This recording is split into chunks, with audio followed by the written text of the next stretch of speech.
Hi everybody, this is Dario. Welcome back to my channel Motley Reads. Now it's the third video in our Sagalong series about Njal saga, and as I told previously, this is a month-long readathon where we read Icelandic sagas. Now it's in a third consecutive year. I'm one of the hosts, and there is a bunch of co-hosts, really great booktubers.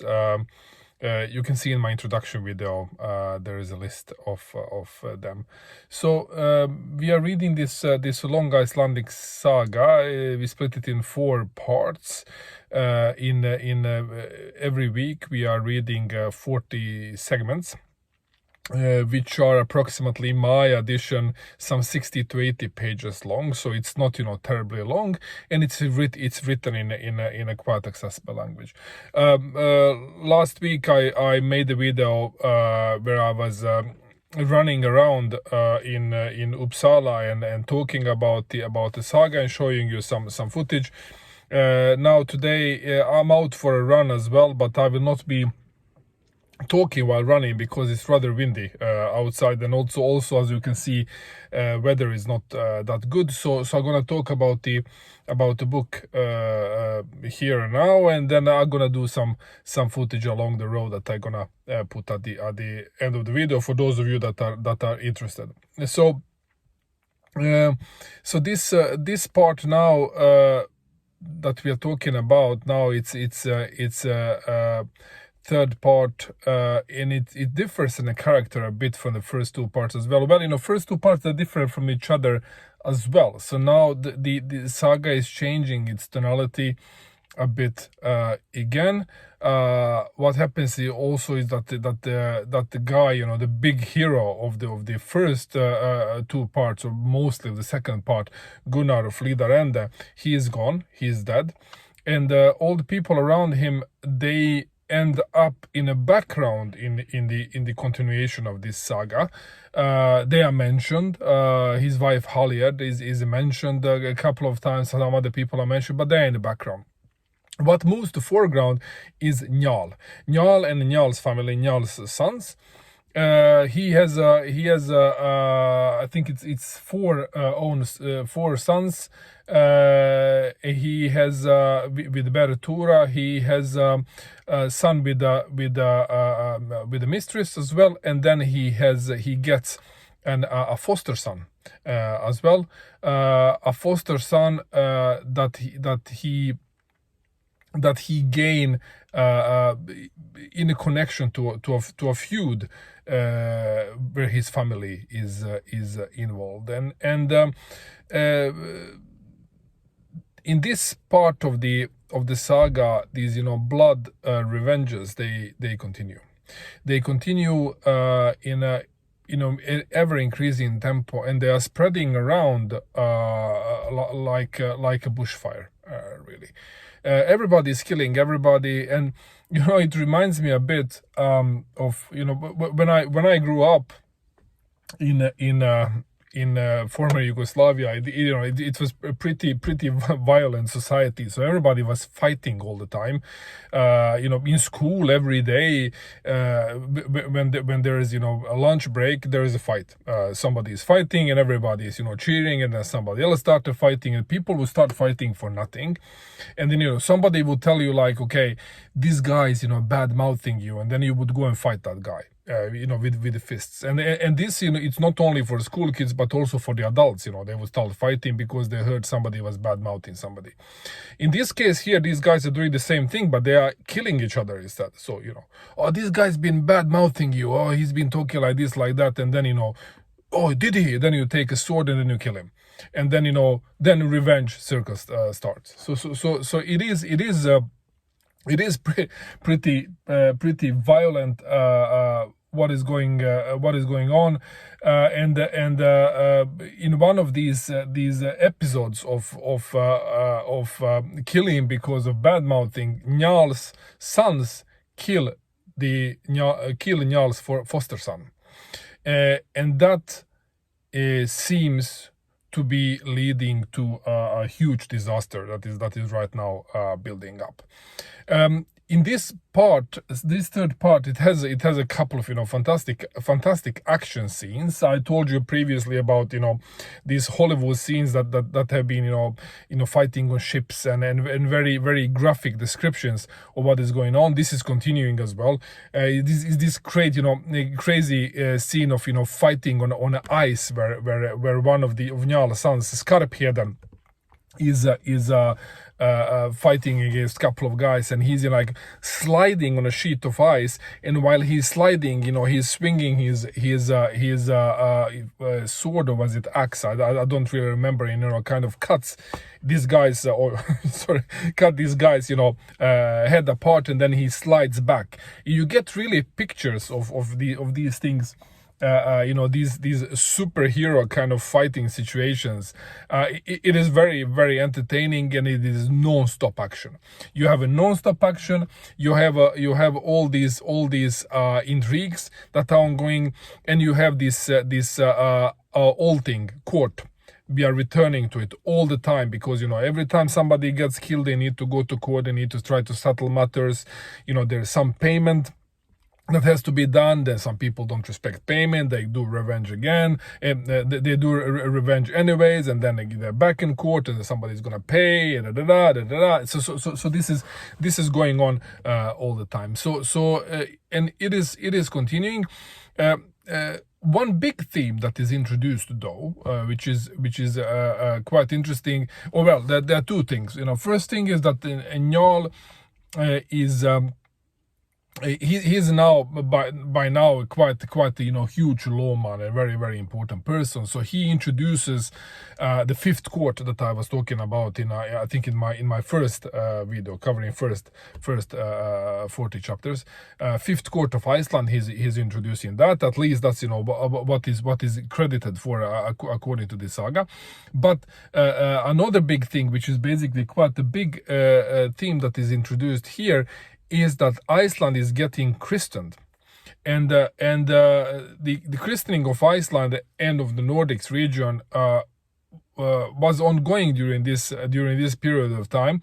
So now they are getting christened, and then they are getting christened by these missionaries that are coming in, kind of fighting missionaries who are also participating in all these this carnage that is ongoing, because they are moving around, they are trying to Christian families, and somebody is kind of challenging them, and then they kill them.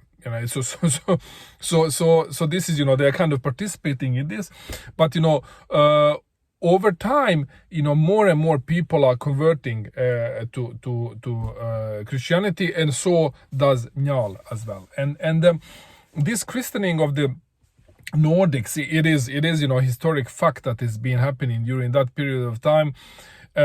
Christianity wasn't entirely new thing. In this period of time, we are talking about 10th and 11th century, because Vikings and inhabitants of Nordics, they've been trading with Christians for a long period of time. They've been trading with Christians, with the Byzants. They've been serving in Constantinople, meeting Christians all the time.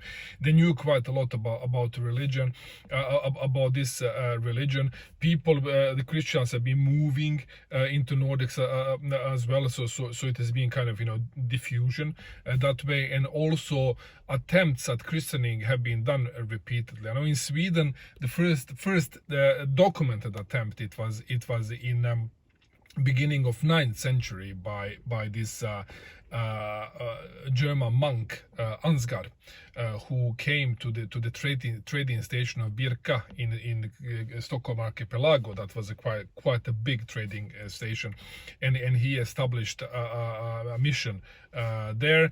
But after his death, everything again dissolved, and then new attempts were made, and finally Sweden was Christian. In 11th century it really started, and the same thing I guess with Norway, Denmark, and Iceland. So this was kind of ongoing during quite a long period of time, and this Christianity really replaced the Asa religion.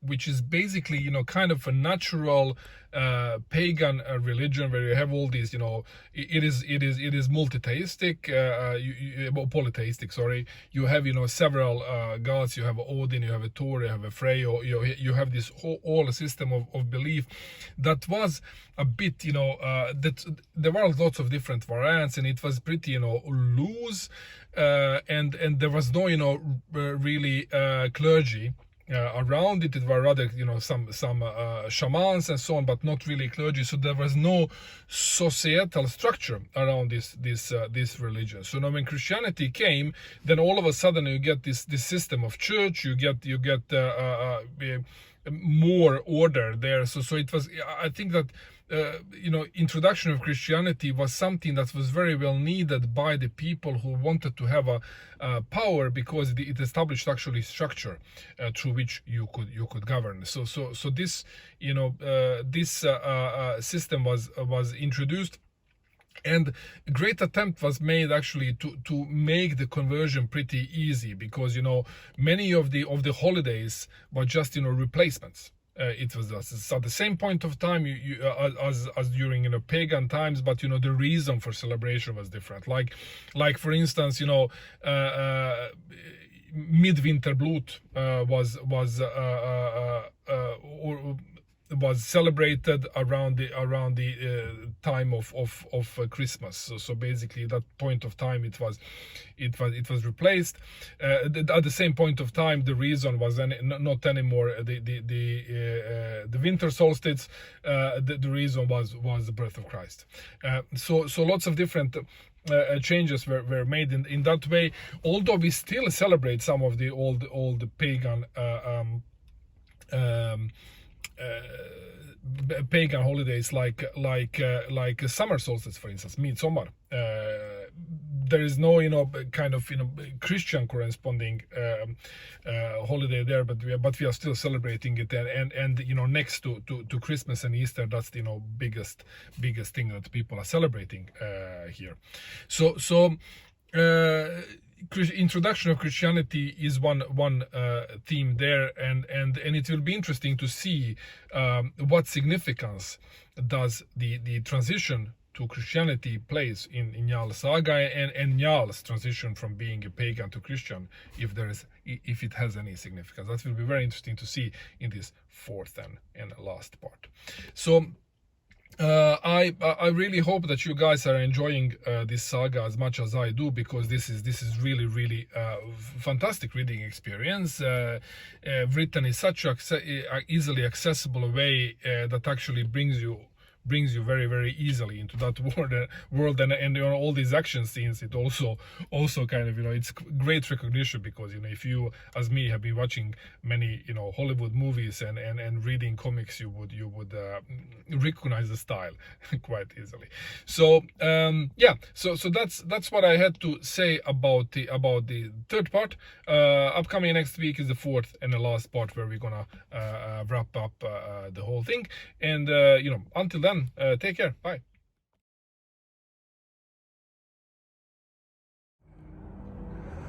I'm standing outside of the Church of Holy Trinity in Uppsala, and I know it's not time typical for Njal saga, but still I thought you might be interested in seeing it. This church is they started building it in the beginning of the 13th century, and it was built during 13th to 14th century. Then it burned down partially, like most of the things here. Was again rebuilt in 18th century, but the damages were pretty limited, so very much of what you see here is resembling the original one. However, there is one interesting thing here that I want to show you. Here's the one tombstone outside of the church that says, and this is outside the church is a parking lot, but they have saved this tombstone that says like this: to the ones that come after us, please let us rest. Let two of us rest together here until the Spirit comes. If you need this place, please let us rest under your feet, or give us some of your of your property for another room where our bones can enjoy their peace. Who we were, it doesn't really matter. We were humans, we were Christians. So this is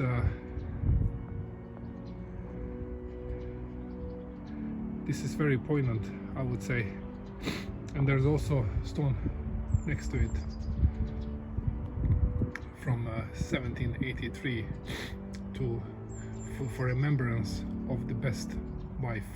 CLEMS erected this tombstone.